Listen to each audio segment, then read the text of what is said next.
Leyenda del tesoro del carambolo. Cuentan que los primeros habitantes del territorio sevillano, los más antiguos abuelos nuestros, fueron los tartesios. Algunos historiadores les llaman turdetanos. Esta palabra, turdetán, por su sílaba última, tan, indica su procedencia oriental, de la India, cuna de la civilización euroasiática. Por lo que podemos deducir que los turdetanos o tartesios serían una tribu perteneciente a la gran horda indoeuropea. También puede encontrarse este origen indostánico de los turdetanos o tartesios, estudiando sus vestigios arqueológicos. Y ello se advierte sobre todo en el medallón o colgante descubierto hace años por el profesor don Juan de Mata Carriazo, por cuyo motivo se llama el bronce Carriazo, que demuestra un íntimo parentesco entre el arte tartesio y el indostánico. Parece que los turdetanos, al llegar procedentes de la India, fueron los primeros en poner en explotación las minas de cobre de Tarsis, Huelva, y que por el nombre de esas minas se extendió a su pueblo y a toda la región el nombre de tartesos, con que se les conoce históricamente. Estos tartesios vivían en buenas relaciones comerciales con los fenicios que habían fundado su factoría comercial en Sevilla. Los tartesios traían al mercado fenicio las pieles de animales feroces. En España había leones y tigres en aquel entonces. Y los cueros de los toros, así como el cobre de Tarsis, y la púrpura o tinte para las telas, extraído de los caracoles múrices, de la costa atlántica. La exportación de todos estos productos al mundo entero daba a la región andaluza un gran bienestar económico. Así que las antiguas viviendas en cuevas, o en chozas de cañas y ramas, fueron sustituidas por casas de piedra o de ladrillos blanqueadas primorosamente. Se formaron ciudades, y los habitantes enriquecidos por el trabajo vestían y se adornaban con una mayor riqueza. Pero los fenicios, cuando ya estuvieron seguros de su poderío comercial, pretendieron abusar de los andaluces y explotarlos. Para ello disminuyeron la demanda de productos, a fin de depreciarlos y obtenerlos entonces más baratos, a una costa de sumir en la miseria y el hambre a los andaluces. Era entonces rey de los tartesios el célebre Argantonio, el cual tenía un hijo llamado Terión. Argantonio acudió a los fenicios para exponerles que la baja de precios significaba el hambre de su pueblo, y que, si los fenicios se mantenían firmes en no pagar más por los productos, él se vería obligado a romper los tratados comerciales que otorgaban el monopolio a Fenicia, y buscaría otros compradores directos, suprimiendo las factorías comerciales de los fenicios y expulsándoles del país. No habiendo obtenido respuesta satisfactoria, Argantonio comunicó a los fenicios que debían abandonar Andalucía, a lo que estos se negaron. Se había planteado pues el conflicto armado. Argantonio decidió atacar simultáneamente las dos principales factorías fenicias, Cádiz y Sevilla, dividiendo en dos su ejército de andaluces. La mitad la tomó bajo su dirección y confió el mando de la otra mitad a su hijo Terión. Desde la ciudad de Tartesos, situada al borde de la marisma, partieron los dos ejércitos, precedidos por la ágil caballería y ostentando los guerreros sus emblemas entre los que se reproducían las cabezas de toro, el animal totemático sagrado. Sin embargo, los fenicios no se habían descuidado. Reuniendo en Cádiz y en Sevilla sus numerosas flotas, decidieron una maniobra audaz: atacar por sorpresa a la propia ciudad de Tartesos, desguarnecida en aquellos momentos por la salida de los ejércitos de Argantonio. A favor de la noche, los barcos fenicios, navegando por el Guadalquivir, llegaron hasta las proximidades de Tartesos, desembarcando de ellos los fenicios, que no se proponían conquistar la ciudad, sino destruirla rápidamente. No hubo ni siquiera asalto, sino un incendio pavoroso.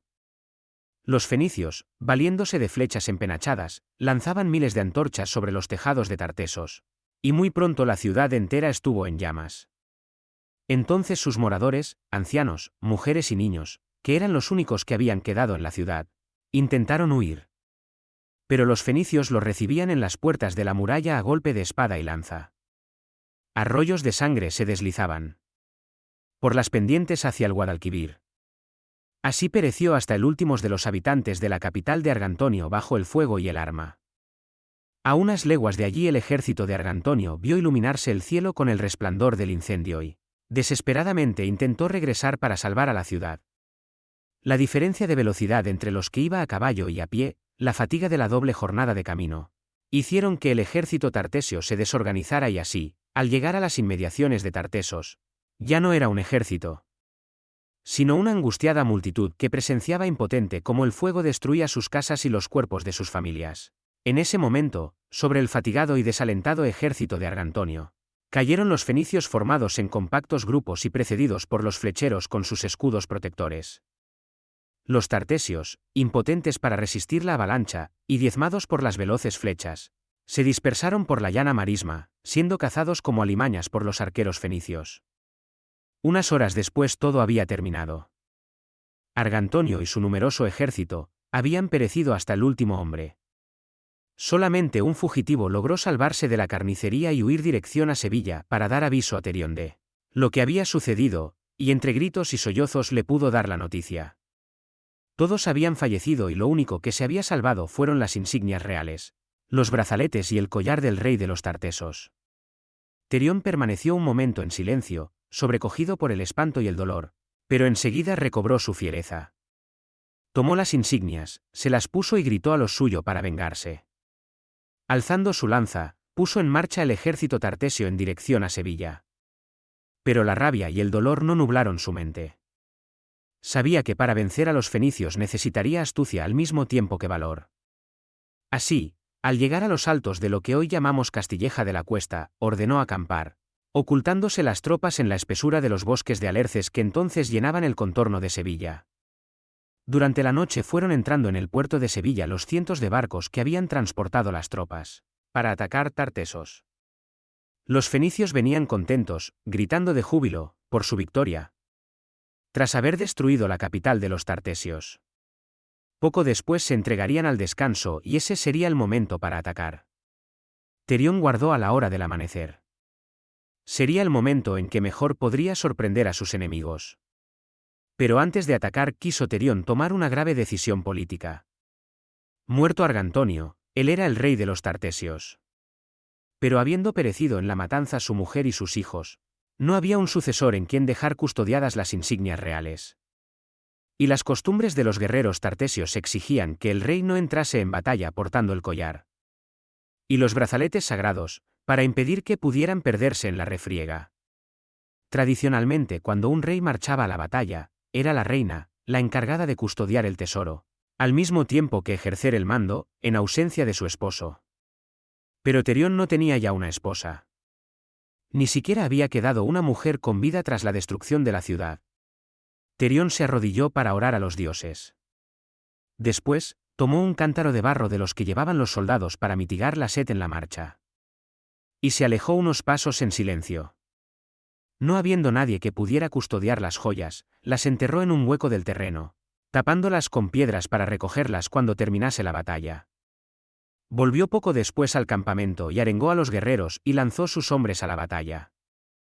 Los fenicios, cogidos por sorpresa en el descanso, no pudieron defenderse y perecieron todos, mientras la enorme flota ardía sobre las aguas del Guadalquivir.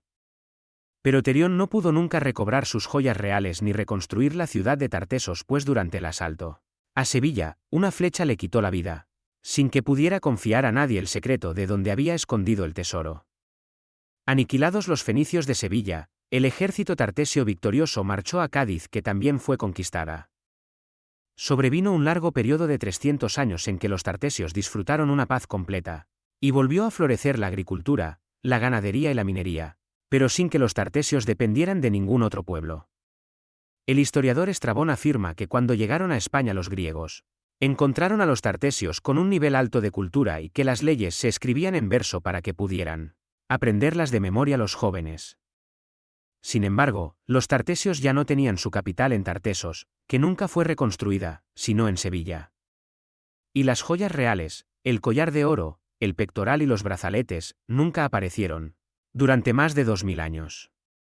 El 30 de septiembre de 1956, cuando unos obreros excavaban en el Cerro del Carambolo, a mitad de camino entre Sevilla y Castilleja de la Cuesta, en el término de la villa de Camas, al hacer una zanja para instalar las jaulas del club de tiro de pichón, encontraron en un hueco del terreno un cántaro de barro y al romperlo, aparecieron dentro las brillantes piezas de oro del tesoro real de los tartesios. Esas son las joyas que con el nombre de Tesoro de El Carambolo se exhiben hoy al público en el Museo Arqueológico de Sevilla.